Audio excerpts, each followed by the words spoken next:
শ্রীমদ্ ব্রহ্মানন্দগিরি সম্পাদিত তারা রহস্যম গ্রন্থে আছে, কলিযুগে কালী ও কুণ্ডলিনী রূপে পরমাদেবী সক্রিয়া থাকেন।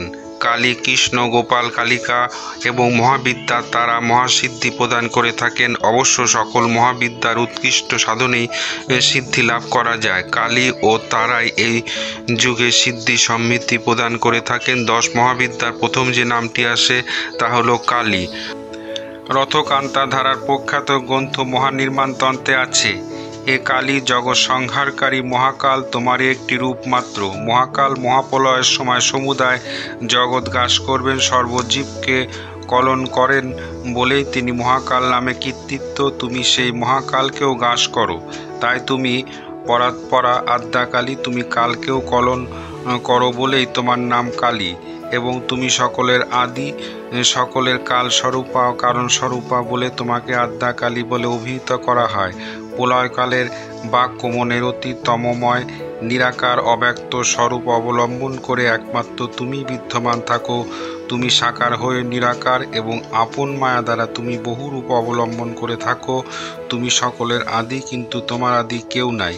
তুমি জগতের সৃষ্টি পালন প্রলয়কারিণী। তন্ত্রে আছে কালী চ জগতং মাতা সর্বশাস্ত্রে তু নিশ্চতা, অর্থাৎ কালী যে জগতের মাতা তা সকল শাস্ত্রেই নিশ্চিত করে বলা হয়েছে। শিবরূপী মহাদেবের ওপর দ্বন্দ্বমানা মহাকালের সঙ্গে বিপরীত রতিতে রতা এই দেবীর নাম দক্ষিণাকালী। এই দেবী সর্বাধিক প্রচারিত ও পূজিত।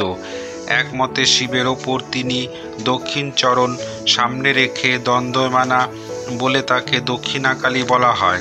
অন্যমতে তিনি বরাভয় ও দক্ষিণা প্রদায়িনী বলে ওই নামে অভিহিতা। অন্যান্য নামেও জগৎমাতা কালী পূজিতা হন, যেমন ভদ্রকালী, শ্মশানকালী, গুহ্যকালী, সিদ্ধিকালী, কামকলাকালী। আচার্য অভিনব গুপ্ত তার সম্পাদিত তন্ত্রলোকে কালীর বিভিন্ন রূপের উল্লেখ করেছেন। রুদ্রকালী, রক্তকালী, সৃষ্টিকালী, স্থিতিকালী, সংহারকালী, মাতন্তকালী, ঘোরচন্দ্রকালী, কালাগ্নি, রুদ্রকালী রূপভেদে এদের ধ্যানভেদেও উল্লেখিত হয়েছে ক্রমস্তুতি গ্রন্থে। এছাড়াও আছেন বামাকালী, রক্ষাকালী, হংসকালী, রটন্তকালী, ফলহারিণী কালী, শ্যামাকালী, নিত্যকালী, ধনকালী, চণ্ডীকালী ও পার্বতীকালী ইত্যাদি। শিবের বুকে পা রেখে কালী দ্বন্দ্বমানা, কিন্তু তারা আসলে দুজন নন। শিব কালী বা শক্তি আসলে শিব শক্তি তত্ত্বের দুই প্রকাশ মাত্র। শ্রীরামকৃষ্ণ দেবের অদ্বৈত অনুভূতিতেও ওই অদ্বয় ব্রহ্মতত্ত্ব বা শিবশক্তি তত্ত্বের প্রকাশ মাত্র। যিনি কালী তিনি শক্তি, তিনি ব্রহ্ম। শিব ছাড়া শক্তি নেই, শক্তি ছাড়া শিব নেই। নতুন হলে চ্যানেলটি অবশ্যই সাবস্ক্রাইব করে সঙ্গে থাকুন, দেখতে থাকুন মহাজ্ঞান রহস্য। ধন্যবাদ।